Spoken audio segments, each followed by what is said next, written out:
Good morning viewers. Welcome to యూవీరా 56 YouTube channel. Biphasic sleep అంటే ఏమిటో తెలుసా? ఇప్పుడు అంతా డిజిటల్ యుగం, అన్ని కొత్త కొత్త పదాలు వస్తున్నాయి.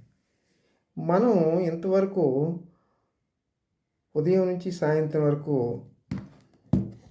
ఉద్యోగాల్లో తిరగటం, చేయటం, రావటం, రాత్రి పడుకునేసరికి రాత్రి 10-11 గంటలకు పడుకోవటం, నిద్రకు ఉపక్రమించినా సరే నిద్ర పట్టకపోవటం, రాత్రి 10 గంటలకు పడుకున్నా సరే 11కో 12కో నిద్ర పట్టడం. ఈ విధంగా మనకి శరీరానికి కావాల్సినటువంటి 7-8 గంటల తాలూకా నిద్ర కూడా మనకి దొరకటం లేదు.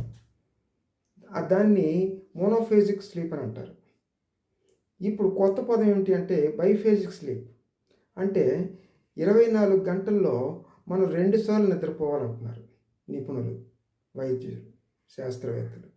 ఏమిటి అంటే రాత్రి 11 నుంచి కొంతసేపు పడుకున్నా పూర్తి స్థాయిలో 8 గంటల నిద్ర లేదు కాబట్టి మీరు ప్రయాణం చేసేటప్పుడు కానీ, ఖాళీ దొరికినప్పుడు కానీ కనీసం రోజుకి 60 నిమిషాల నుంచి 90 నిమిషాల పాటు నిద్రకు ఉపక్రమించాలి. నిద్ర పడితేనే దాన్ని బైఫేజిక్ అంటే రెండు సార్లు రోజుకి 2 సార్లు నిద్రపోతే శరీరానికి కావాల్సినటువంటి పూర్తి స్థాయి నిద్ర దొరుకుతుంది. దానివలన ఒత్తిడి, మానసిక ఆందోళన తగ్గుతాయి.